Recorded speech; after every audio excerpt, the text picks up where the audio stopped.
if you're a runner like me, then you'll know that strength training is one of those necessary evils that sometimes feels like you just don't have time for.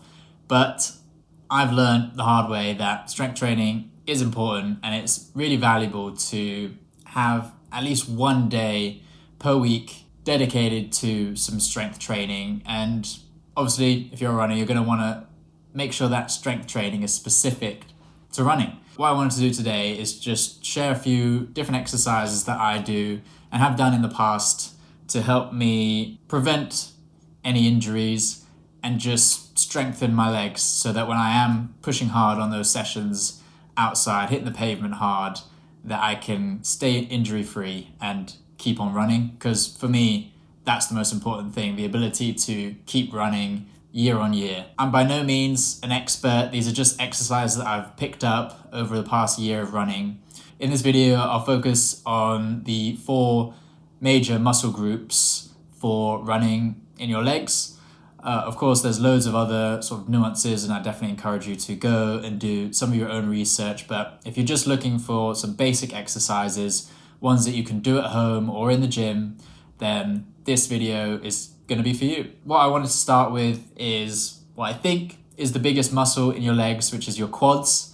And I wanted to take you through the different exercises that I would do to train my quads specifically. So if you're new to strength training, squats are one of the key movements that you can do to train your overall leg strength. There is a focus on your quads, which is the sort of front part of your legs. In this video, I take you through 3 different variations and highlight some of the reasons why you might throw in those variations. So first of all, you just have your standard squat. I know for some people it can be tricky to get to a certain angle, but just go as low as you can. Staying strong at around 90 degrees is solid. Make sure that your back isn't rounding too much, but it's a really solid exercise for just general leg strength, but also great for running, especially if you're going to have high impact. You could end up hitting your quads quite a lot, especially if you're running in sort of carbon shoes or shoes with a high drop, so sort of a bit of a heel. It transfers some of the weight into your quads. So you want to make sure that they're trained well enough. So when you're doing the movement, focus on keeping your core tight, nice and controlled, and just don't focus on going really fast. Nice controlled reps is always the best way to do a squat. One of the variations of the squat is a goblet squat.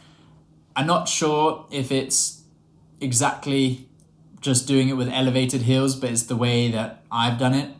And that puts a little bit more emphasis on the lower parts of the quads. So in running, you're going to have a lot of pressure around your knees.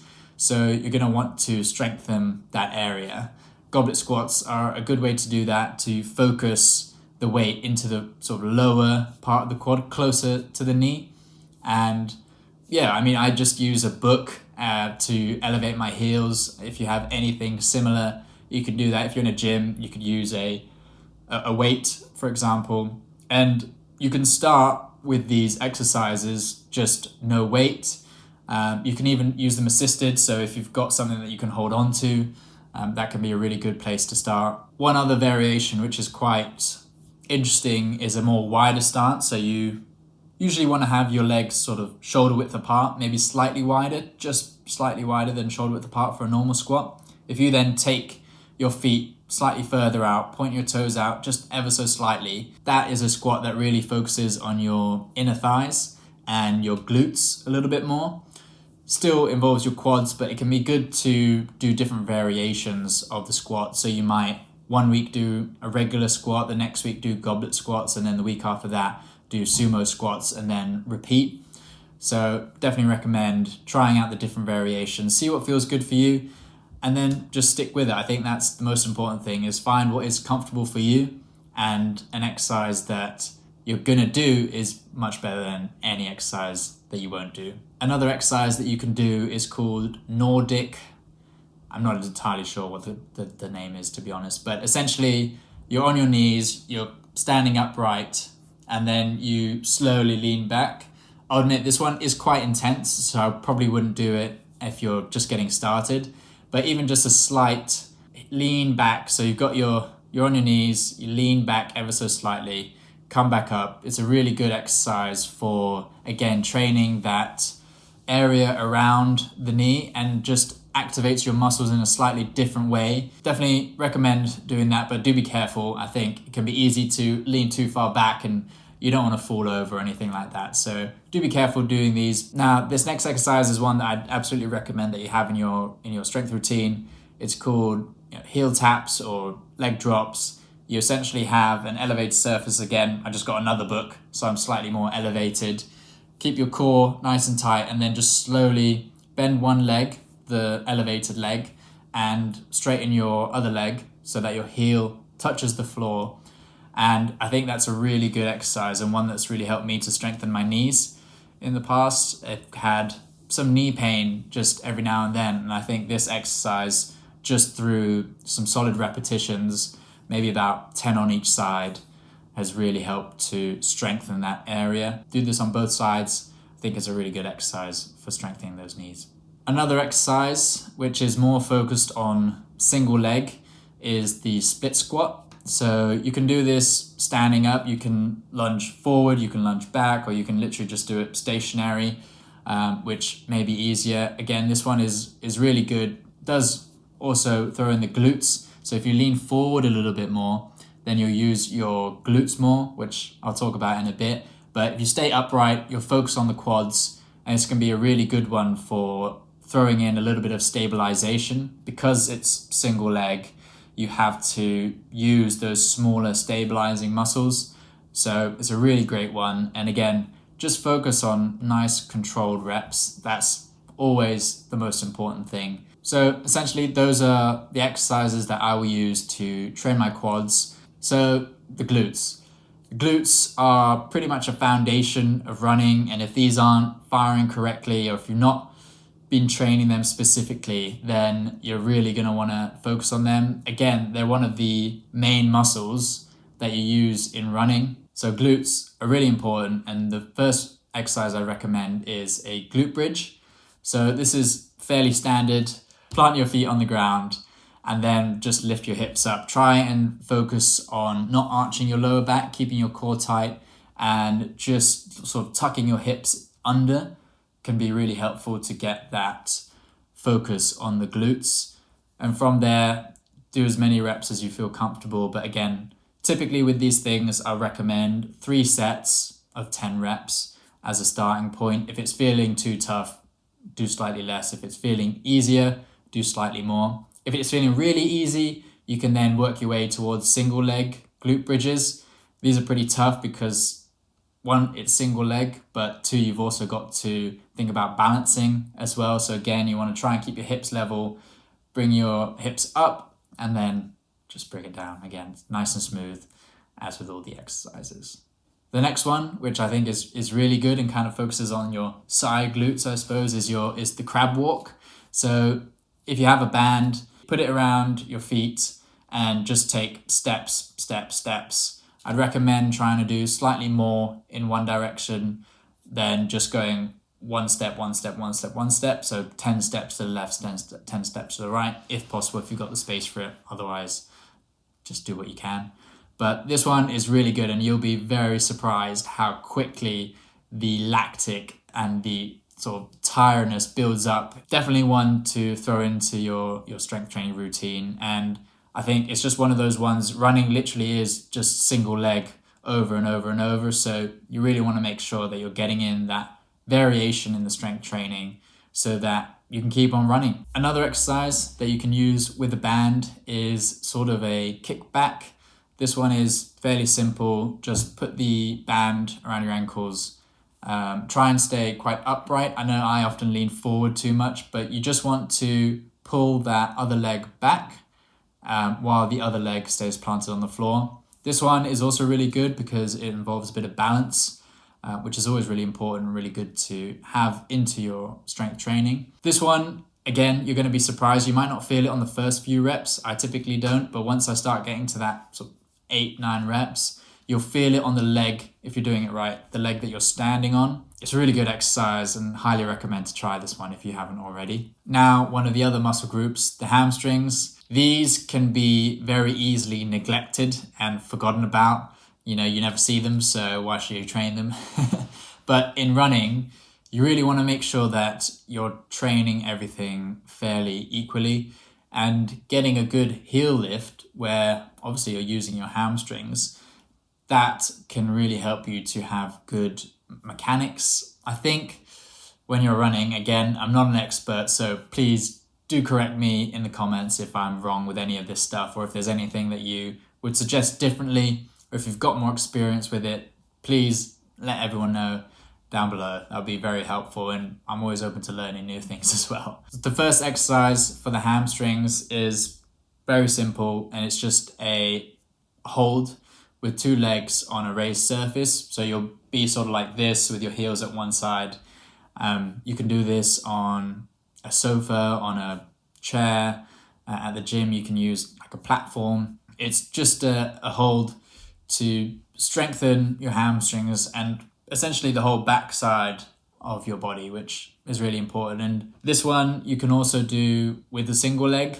Basically, the more variation you have in your training, the better off you're going to be in the long run. Another exercise is just Romanian deadlifts, essentially just staying forward, hinging at the hips, letting your butt come back and staying relatively straight if you can. This one's definitely tough for me because my hamstrings are always so tight, so I feel like I can only bend to here, but just bend your knees a little bit more so that you can get a good stretch. This one is also a mix of stretching and workouts.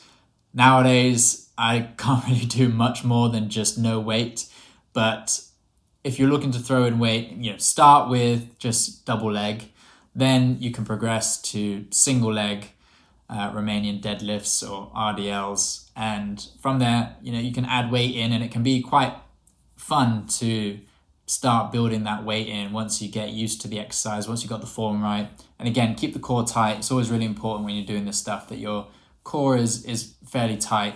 I think if you do that, you've got less risk of injury when you're doing this stuff. And the way that I like to do it is to just not use weights because it lowers the risk of any injury. I'd rather do more reps than higher weight. Another exercise that you can throw in that's pretty fun is like a stability press thing. In the same leg that you lift up, you have a weight, you lift it up, and you go back down to the floor with the same weight, kick your leg back. And this one is really good and surprisingly tiring as well, but it's very good for getting a bit of that balance, stability. And to be honest, this one sort of trains a number of different muscles, which is what you want really. You don't want to be overly training one specific muscle. But that one I really enjoy. Even with no weight, it's tough, but you can throw in a little bit of weight to make it a little bit more challenging and to build up as you go. But yeah, that's my main exercise for hamstrings. Again, there's so many different exercises, but these are just some of the basic ones, some of the easier wins that you can get, and don't take up too much time when you're throwing them into a quick workout. Now, one of the key muscles, one that I haven't talked about yet, is your calves. So every single step that you take with running, you're going to be using those calf muscles, and you want to make sure that they are strong. The calves work in so many different directions. Your ankles can move in so many directions. So you really want to make sure that your calves are strong, just to make sure that you can keep running, keep having healthy, happy miles. I think calves can often be overlooked. It's a fairly small muscle, and you might feel like you don't have time or it's not really important as part of your training, but I'd really recommend throwing these into the mix. Even just starting with some calf raises. You can use a surface to help you with balance. If you don't need that, that's great. Again, just recommend doing 3 sets of 10 at the end. If that's feeling really easy, then you can always do single leg. Again, that will be quite a bit harder. It also makes a difference when you're doing those calf raises if you have a bent leg or a straight leg. So try different variations. You might want to do 3 by 10 of straight leg and 3 by 10 with bent leg. It does train slightly different areas. And Something that's also important to include, it's also a little bit harder, especially if you're at home or in flats, you don't want to make too much noise, but like plyometrics, which is essentially small little hops and jumps that can really help to improve your elasticity. So when you're hitting the ground, your body is more acting like a spring to help you get into the next step. And so doing little hops, basically like skipping rope, can really help you to improve that and have a little bit more strength in that area. So you could do 30 seconds or 10 seconds of hops, a minute rest, and then you can go again. Again, don't overdo it with any of these exercises, but so these are the 4 main muscle groups that I recommend that you train: quads, glutes, hamstrings, and calves. If you throw that into the mix, then I think honestly you're gonna maybe even see some progression in your running. I know that when I started incorporating strength training into my running, it made quite a big difference, and fairly quickly, which is always nice. So if you're looking to incorporate all of these into a workout, I'd recommend taking 1 or 2 of the exercises from each muscle group and then do 3 sets of 10 reps. And I'd focus on having a mix of single leg and double leg exercises so that you've got that balance. And yeah, I think the main thing is to have one day in the week at least where you have 30 minutes, 40 minutes of a dedicated strength training session. Of course, it's going to be so easy to miss it, but just as easy as to miss it, 30 or 40 minutes of your week is such a small amount, and the benefits that you'll gain and the ability to keep on running for a lot longer is really helpful, and something that I'd absolutely recommend that you throw into your training. Although right now I don't do any of these exercises, so forgive me for going through this entire video, but what I am doing instead is training for a high rocks.